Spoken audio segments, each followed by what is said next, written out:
Kumusta mga kabasketball?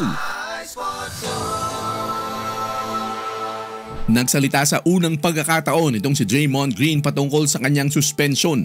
Hindi raw siya masaya sa isang bagay patungkol sa ginawa ng NBA dito sa kanilang desisyon. Matatandaan na sinakal at binaltak pa ang leeg at ulo ni Rudy Gobert nitong si Draymond Green.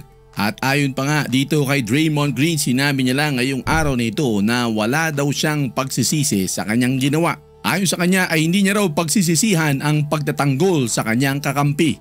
Pagtatanggol na para namang pinagsasasapak at binubugbog itong si Klay Thompson, kaya niya ginawang manakal at baltakin pa ng matagal-tagal ang leeg at ulo ng may ulo. Na akala mo naman na isang kriminal itong si Rudy Gobert. Pero ayon nga dito kay Draymond Green ay labis-labis daw ang suspensyon na ginawa sa kanya. Ayon sa NBA, ang haba ng suspensyon ay dahil daw sa kanyang history ng mga unsportsmanlike conduct. Ibig sabihin paulit-ulit niyang ginagawa. Para sa mga mahilig tumalpak dyan at tambay ng mga sportsbook at game apps, pasok na sa Arena Plus. Bukod sa sportsbook at games, pwede mo pa mapanood ng live ang NBA, PBA at iba pang sports. Mag-register na. Scan lang ang QR code na ito. Para lang may context tayo mga kabasketball, ano ba yung ibig sabihin ng history ng mga unsportsmanlike conduct nitong si Draymond Green? Abay alam naman natin na meron niyang history na nanundot ng mata.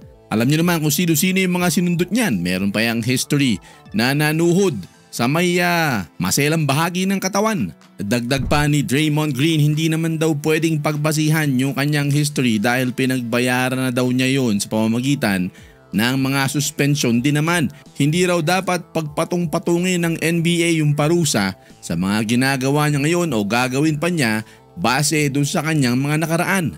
Parang sinasabi tuloy ni Draymond Green na kapag ikaw ay nakulong ng isang beses, lumabas ka, nabayaran mo na yun. Sa susunod, pwede ka na uling gumawa at panibagong pagbabayad na naman na walang pakialam yung previous na history mo sa krimen. Di ba mga kabasketball? Ang labo, di ba?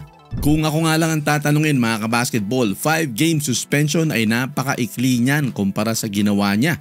Siguro kung ibang player yan na manakal ay baka 20 games ang suspension niyan. Ultimo sariling coach nga nitong si Draymond Green na si Steve Kerr ay nagsalita na sobra-sobra daw ang ginawa nitong si Draymond Green.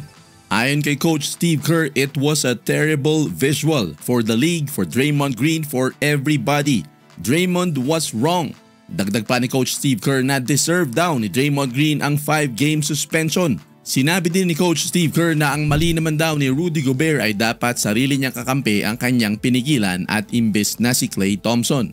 Pero gayon pa man, ito nga si Draymond Green ay kung sarili mo ng coach ay sinasabing mali ka, deserve ang iyong suspension, ano pa ang dapat mong sabihin, di ba? Kakaiba talaga itong si Draymond Green, ano? Magkakaroon ng tsansa na makabawi itong si Draymond Green sa kanyang kupunan sa November 28 laban sa Sacramento Kings. Sa mga mahilig tumalpak dyan, pasok na sa Arena Plus. Lahat ng paborito mong sports nandito sa Arena Plus. Para mag-register, scan lang ang QR code.